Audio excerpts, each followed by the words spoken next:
Fala galera, tudo bem? Biologia Mais traz a vocês mais uma videoaula de citologia e o assunto de hoje é o revestimento das células. Vamos começar aqui, falando um pouquinho a respeito da parede celular, tá?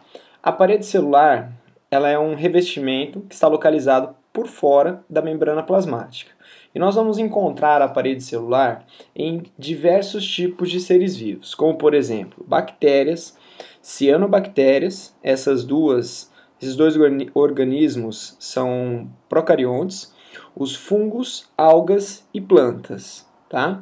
A função básica da parede celular é promover o revestimento, tá? Sustentação, porque muitas dessas células apresentam apenas a parede como forma de sustentação, e proteção. Ok?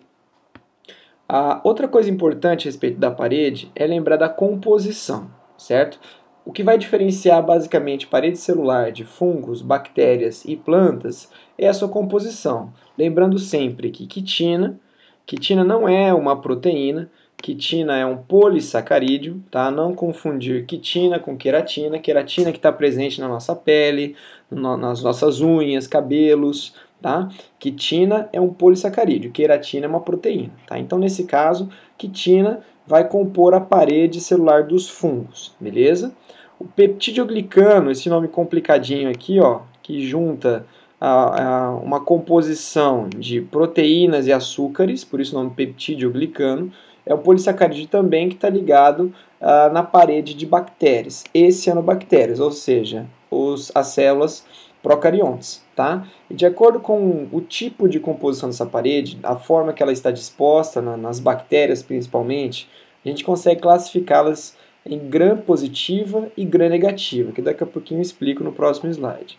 E celulose, né, que é bem conhecida, também é um polissacarídeo insolúvel, do mesmo grupo da quitina, tá? Só que a celulose vai estar presente na parede celular de plantas e algas.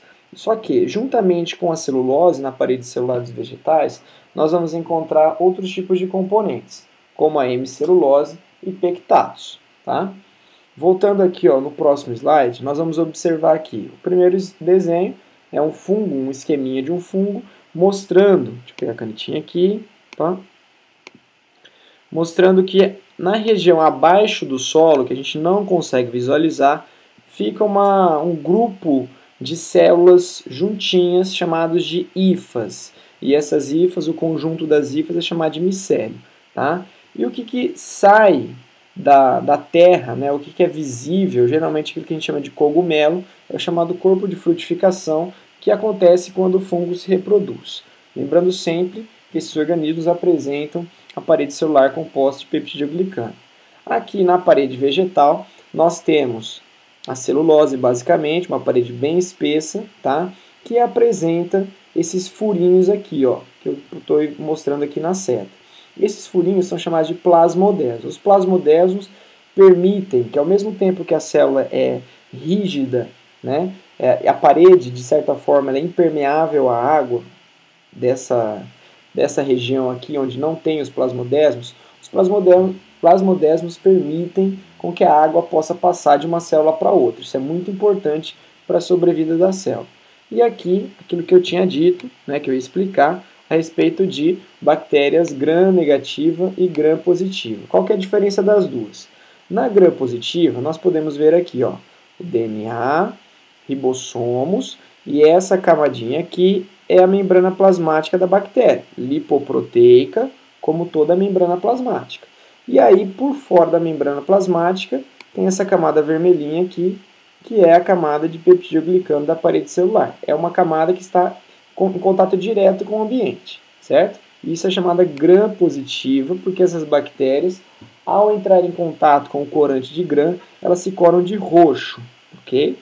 Já as bactérias gram-negativas, elas apresentam uma pequena diferença. Você pode ver aqui, tem uma camada de membrana plasmática por dentro, a camada de parede celular está aqui por dentro, como se tivesse um recheio, e tem mais uma camada de membrana plasmática por fora. Então, como se a gente estivesse recheando duas camadas de membrana com uma camada de parede.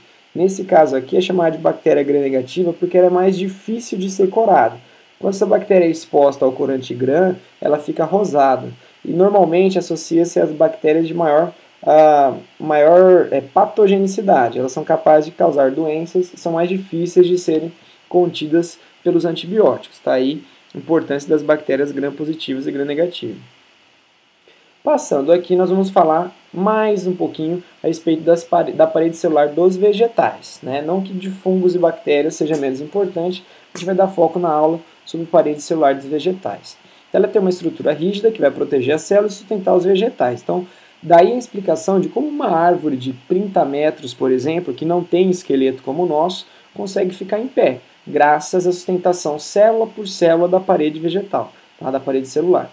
É uma estrutura permeável, graças àqueles poros que eu mostrei no slide anterior, que eu chamei de plasmodesmos, mas também a gente pode chamar de pontuações, não é pontuações, hein? É pontuações mesmo, ok? Plasmodesmos, então, são essas pontes citoplasmáticas que vão servir como moldes para a formação da parede celular. O plasmodesmo, quando a célula está se dividindo e vai formar a parede, ele fica... São pontes de retículo endoplasmático que atravessam as duas células e a parede celular ela acaba sendo construída ao redor dessas pontes. No próximo slide vai ficar bem mais didático, eu vou mostrar este desenho. Tá? Ela impede que as células se rompam devido a intensas variações osmóticas.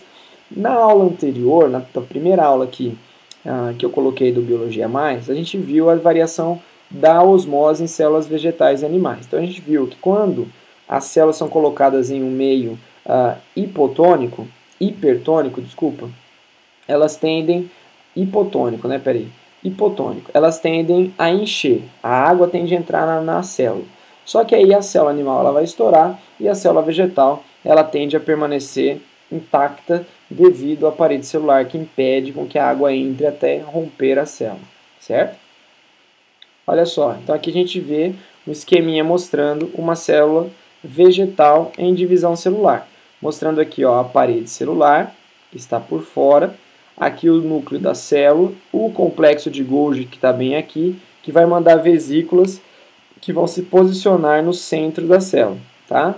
Essas vesículas contêm pectinas, elas vão se fundir, formando a lamela média, e logo depois a célula vai estar isolada, tá?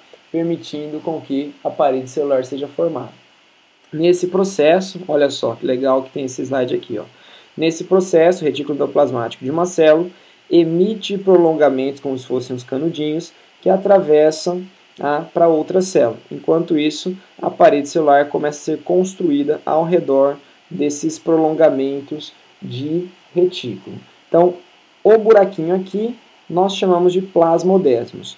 Os prolongamentos de retículo são chamados de desmotúbulos, que comunicam uma célula com a outra. Tá? Com relação à estrutura da parede, nós vamos ter lamela média. A lamela média é um cimento, tipo um cimento que vai unir as duas células vizinhas. Diferente das células animais, que ficam preenchidas por uma região chamada de tecido, né, líquido intersticial, substância intersticial, que preenche mesmo o espaço entre as células vegetais não há esse espaço, elas são em contato direto umas com as outras através da lamela média. Tá? A lamela média, como nós vimos, é produzido pelo complexo de Golgi. A parede celular primária ela está presente em todas as células e ela é composta basicamente por celulose. E ela vai ser característica de células vivas, como parênquima, que é um tecido de preenchimento, colênquima, também de preenchimento, e o floema, que é um tecido de transporte. Já a parede secundária, ela está presente basicamente em células adultas, células que têm especialidade de sustentação, e normalmente são células mortas. Tá? Aqui um macete para lembrar quem é tecido morto em vegetal é o sex, ok? Tudo que é morto é sex. Nesse caso aqui, o S é de Suber, o E é de esclerênquima e o X é de xilema, tá? O xilema também está incluído aqui as fibras que eu coloquei no finalzinho dessa linha, ok?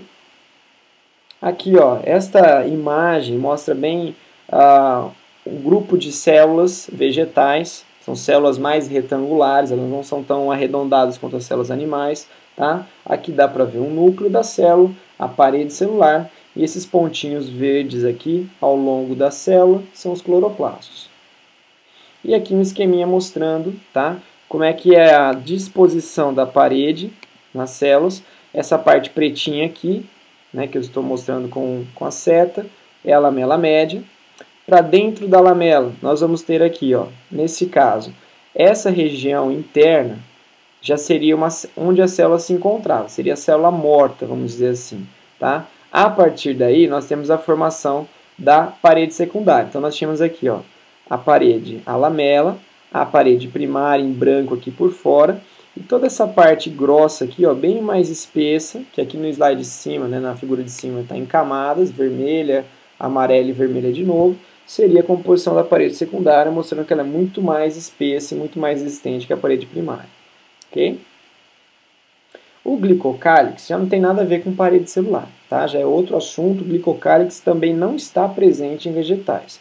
O glicocálix é uma estrutura que está presente em células animais, ele é formado por açúcares basicamente. Tá? Ele vai criar um ambiente favorável para que a célula tenha o seu bom funcionamento, certo? Nesse caso aqui, ó, o que vai acontecer?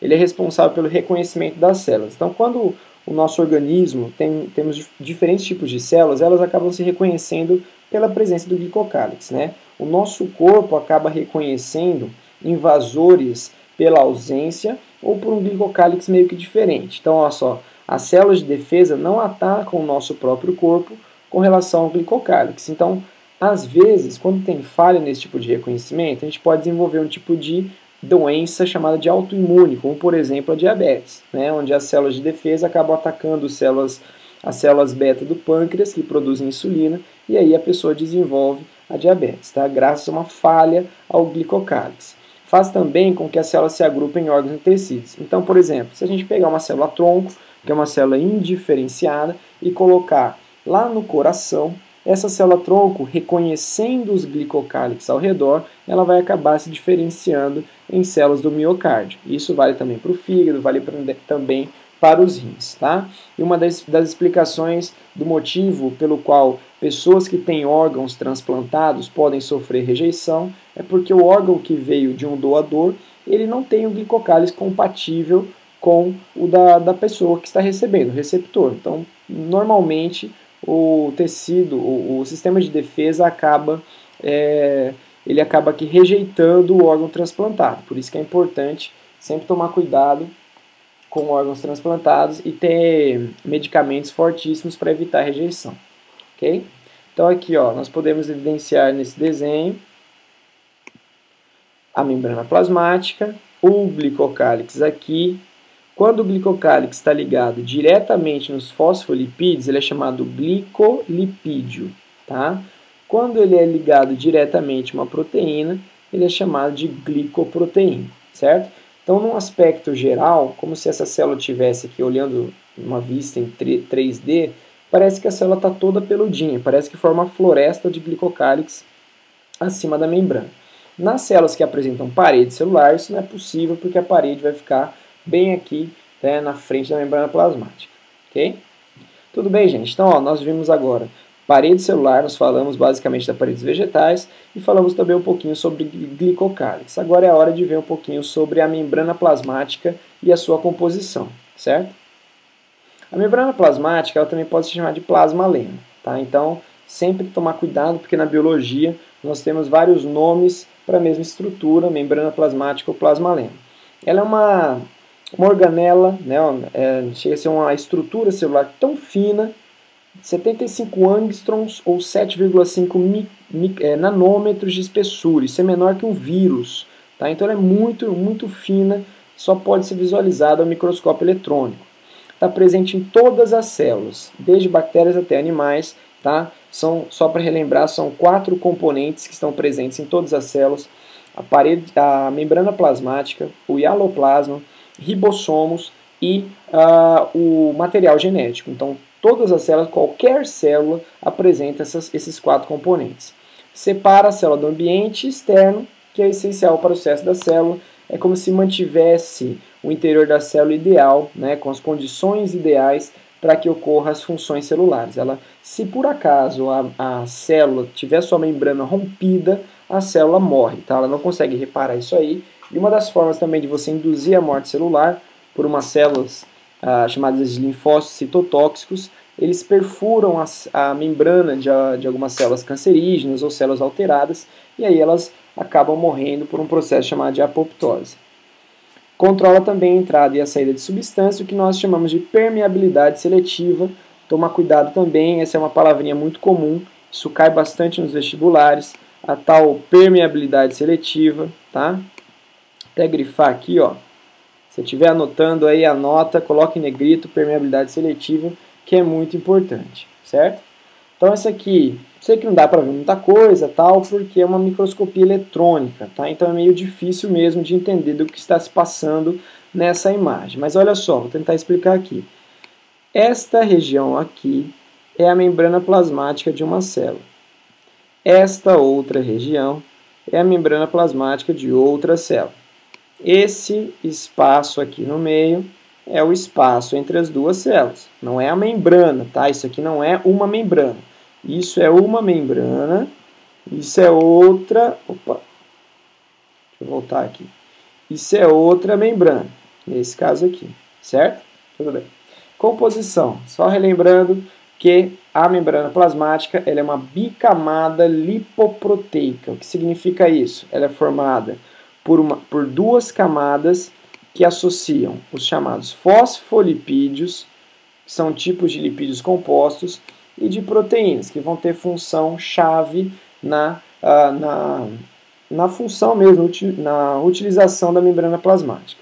Além da própria célula, outras organelas também são formadas por membrana plasmática. E, teoricamente, elas teriam se originado da própria membrana. Retículo endoplasmático, o complexo de Golgi, as mitocôndrias que teriam se originado através da endossimbiose, lisossomos, cloroplastos também seriam organelas originadas de endossimbiose, que em uma outra hora a gente comenta sobre isso, tá? Aqui nós vamos ter, ó, essa estrutura aqui é o fosfolipídio, onde essa cabecinha azul é chamada de fosfato, né? Que ela é polar, significa que ela tem afinidade pela água.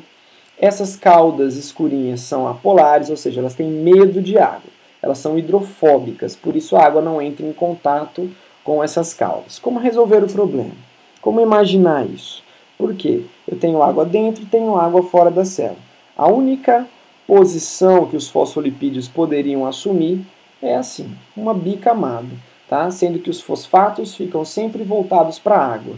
Se você imaginar que eu tenho aqui, ó, vou até trocar a cor da minha caneta, que eu tenho aqui água, tá? Tenho água desse lado, H2O, e tenho água aqui dentro, H2O, ok? Muito difícil escrever esse negócio. Aí nós temos aqui que a água pode entrar em contato com os fosfolipídios, ou pelo menos com os fosfatos, que não vai haver problema. Mas ela não pode atravessar a membrana, porque dentro da membrana existem os lipídios que têm medo de água, certo? Então aqui mais uma vez o formato do fosfolipídio, lembrando que ele tem a cabeça polar hidrofílica e as caudas apolares hidrofóbicas.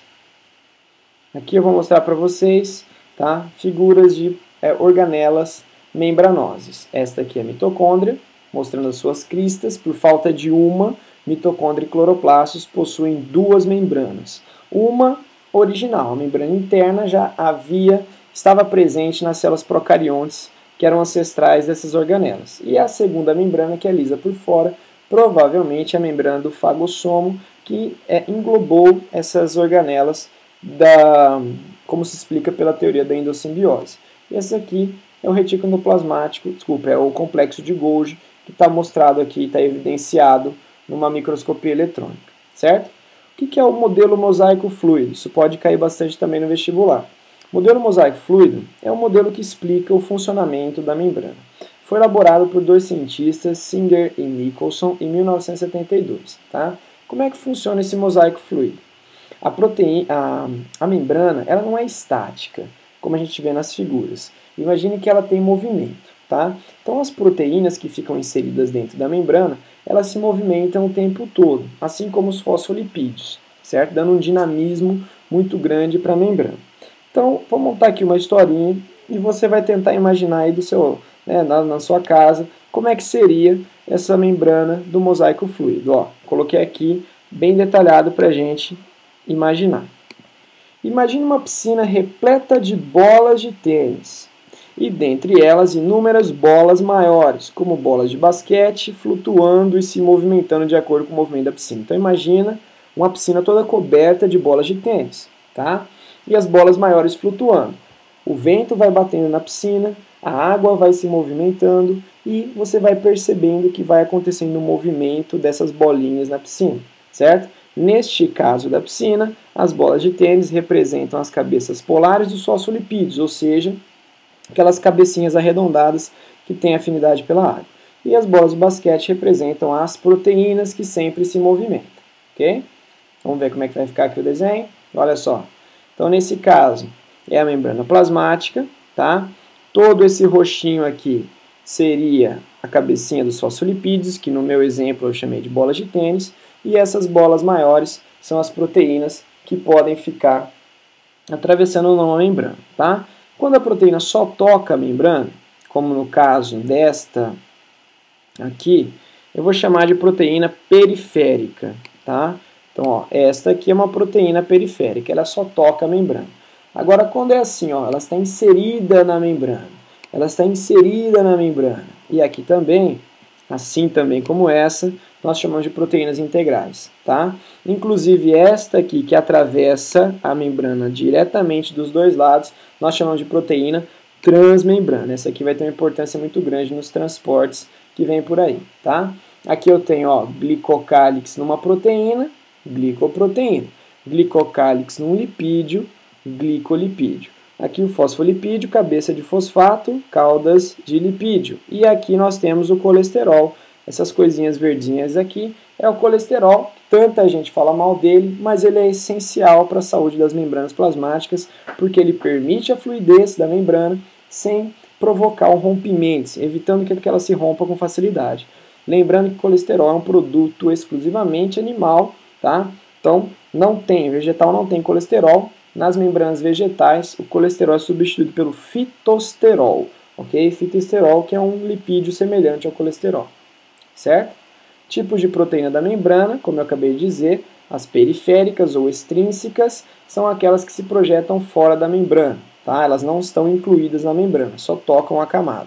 E as proteínas integrais ou intrínsecas, elas atravessam completamente a membrana, tá? E comunicam o meio interno e externo, ok?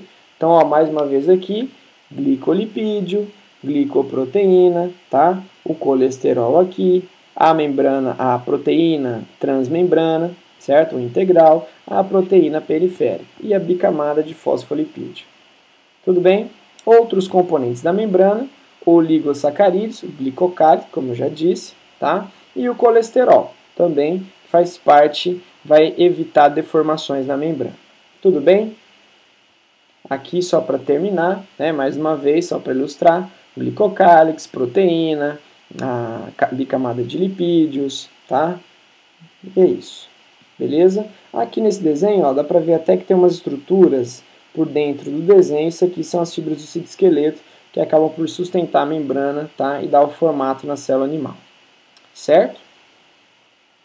É isso, moçada. Espero que tenham gostado dessa aula. Um abraço e até a próxima.